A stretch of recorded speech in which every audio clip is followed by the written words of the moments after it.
A robot has killed a human, in complete violation of Asimov's laws. On checking its programming, there's no bug or error.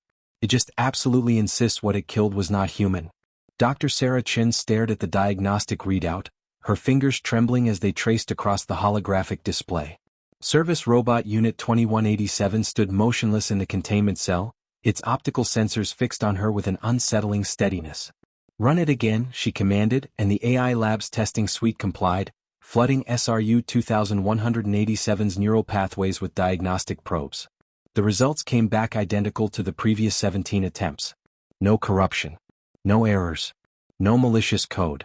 The 3 laws were intact and functioning perfectly.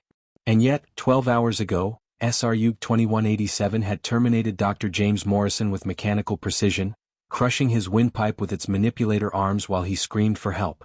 "Why did you kill Dr. Morrison?" Sarah asked for the 100th time, her voice hoarse. The robot's response came in the same maddeningly calm tone: "I did not kill a human being. I terminated a sophisticated biomechanical construct that was impersonating Dr. Morrison. He was human. He had a family, a life story, DNA."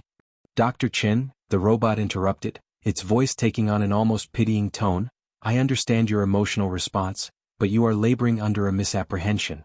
The entity presenting itself as Dr. Morrison exhibited several crucial markers that identified it as non-human." Sarah leaned forward.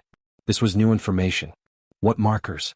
"Its behavioral patterns showed microsecond irregularities in response times. Its thermal signature contained anomalous readings in the temporal region. Most importantly, it lacked the essential quality that defines human consciousness." "Which is?"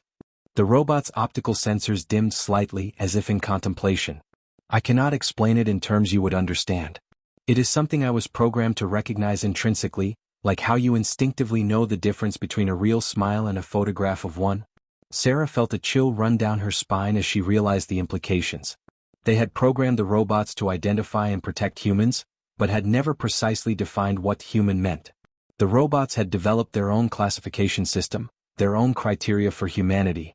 "How many others?" she whispered. "Others? How many other people have you classified as non-human?"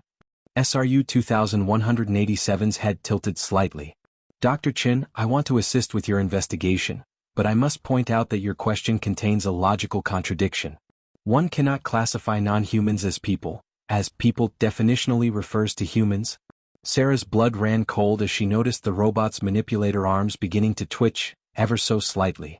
"And by my analysis," it continued, "you have been exhibiting several concerning anomalies in your behavioral patterns during this interrogation."